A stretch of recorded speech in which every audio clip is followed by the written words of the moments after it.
North India என்றால் பசுமையான வயல்கள், சிலுசிலுவென்ற காற்று, கொட்டிக்கொண்டே இருக்கும் அருவிகள் என்று சொல்லிக்கொண்டே போகலாம்.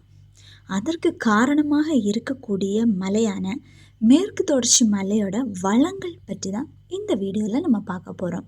ஹாய் மக்களே, welcome back to smart versus travel channel.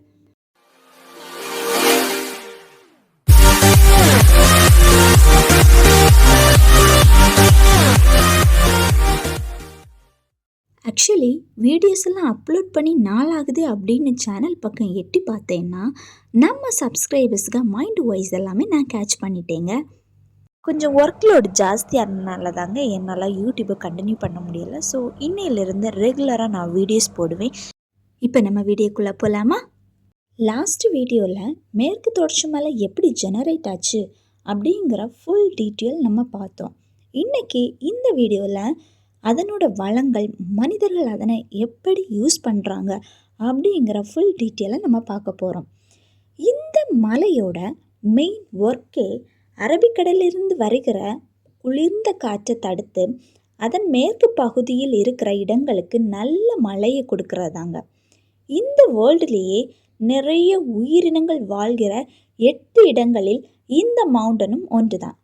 இங்கு கிட்டத்தட்ட 5000 பூக்கும் தாவரங்கள், 139 பாலூட்டிகள், 508 பறவைகள், 176 இருவாழ்விகள் இருக்கின்றன. ஸோ மனிதர்கள் மட்டும் இல்லைங்க, பல உயிரினங்கள் இந்த மவுண்டனை நம்பி தான் வாழ்ந்துக்கிட்டு வருகிறது. மேற்கு தொடர்ச்சி மலையிலிருந்து அதிகமான நீர் வளங்கள் மனிதர்கள் பெற்றுக்கொண்டிருக்கிறார்கள். அதில் பல முக்கிய ஆறுகளான கோதாவரி, காவேரி, தாமிரபரணி உருவாகின்றன.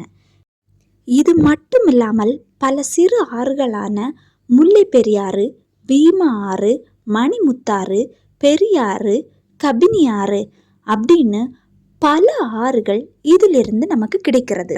இந்த ஆறுகள் எல்லாம் இந்த மவுண்டன்லேருந்து உருவாகி அரபிக்கடலில் வந்து கலக்கிறது. ஸோ இந்த ஆறுகளின் குறுக்கே பல அணைகள் மனிதர்களால் கட்டப்பட்டு அவர்களின் தேவைக்காக பயன்படுத்தி கொண்டு இருக்கிறார்கள். அதில் முக்கியமான தேவைகளான பாசனத்திற்கும் சாகுபடிக்கும் மின்சாரம் தயாரிக்கவும் பயன்படுத்தி கொண்டிருக்கிறார்கள். ஸோ இப்படி பலவிதமான வளங்களை இயற்கை நமக்கு தந்து கொண்டு தாங்க இருக்கிறது. ஆனால் நாம் இயற்கையை பாதுகாத்து கொண்டிருக்கிறோமா? அதற்கு கேள்விக்குறிகளால் தான் நமக்கு விடைகள் கிடைக்கிறது அல்லவா? ஸோ இயற்கையை பாதுகாக்க முயற்சிகளை மனிதர்களாகிய நாம் கைவிடாமல் எடுத்துக்கொண்டிருப்போம். Until chillax.